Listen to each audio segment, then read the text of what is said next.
मेहनत का फल। सहारनपुर के पास एक गांव में दो दोस्त रहते थे।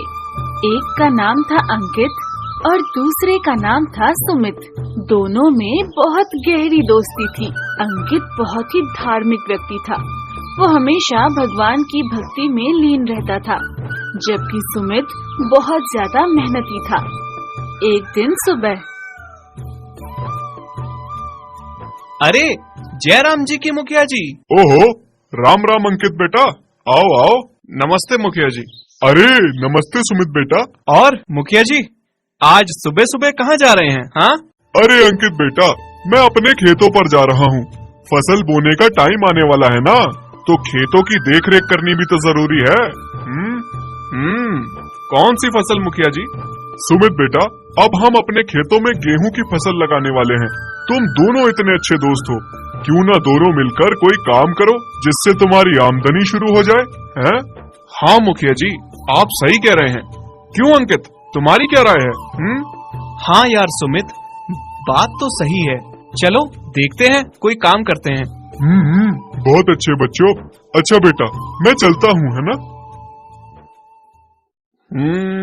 अंकित, क्यों ना हम भी मुखिया जी की तरह खेत ले लें और उस पर खेती करें। कैसा लगा आइडिया? हाँ हाँ सुमित, ये ठीक रहेगा। चलो फिर खेत बटाई पर ले लेते हैं। सुमित, खेत तो हमने ले लिया, पर इस पर खेती कौन सी करनी है? मुखिया जी कह रहे थे कि गेहूं की फसल का टाइम आने वाला है, तो चलो वही फसल करते हैं। हाँ ठीक है, फिर तुम जाओ और खेत में फसल बो दो। मैं भगवान से अच्छी फसल होने की प्रार्थना करके आता हूँ। ठीक है अंकित। हे प्रभु, हम दोनों दोस्तों ने खेती शुरू की है। आप हमारी अच्छी फसल तैयार कर दो, जिससे हम ढेर सारा पैसा कमा सकें। अरे अंकित, मैंने सारी फसल बो दी है। चलो अब घर चलते हैं। ओहो, बहुत सही। चलो फिर घर चलते हैं। अंकित देखो, मैंने कल फसल लगा दी थी, अब तुम्हारी बारी है। जाओ इसमें पानी लगा दो। हाँ, इतना सा काम तो मेरे प्रभु चुटकी बजाकर ही कर देंगे। देख लेना, मैं अभी प्रभु से प्रार्थना करके आता हूँ। हैं? ये क्या? ऐसे तो अंकित मेरी कोई सहायता नहीं कर पाएगा। लगता है फसल का सारा काम मुझे ही करना होगा। प्रभु, आपकी कृपा से हमारी फसल अच्छी होगी और हमें अच्छी कमाई होने वाली है।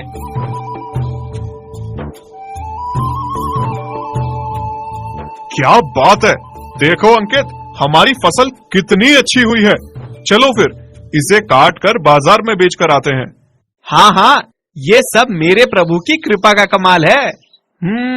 मैं अभी प्रभु से फसल काटने का निवेदन करने जाता हूँ। अरे ओफो, लगता है ये भी मुझे अकेले ही करना होगा।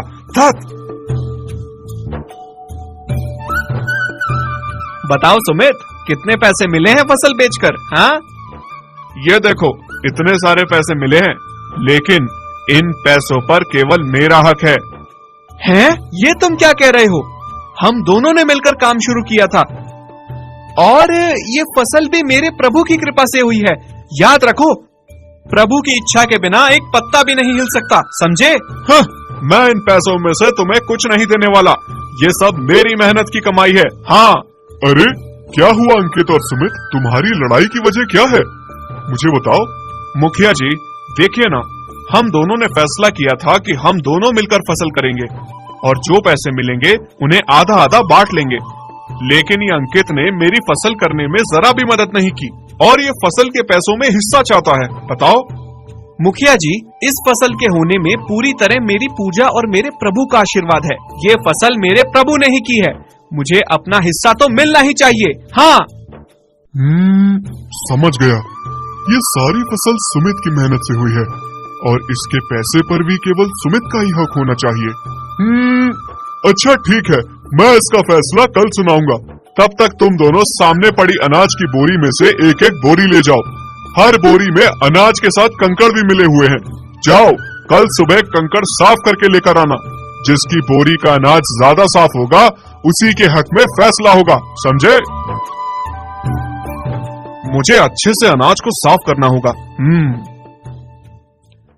प्रभु, मुझे पता है ये सब आपकी मर्जी से हो रहा है। मुझ पर एक और कृपा कर दीजिए और इस बोरे से कंकड़ गायब कर दीजिए।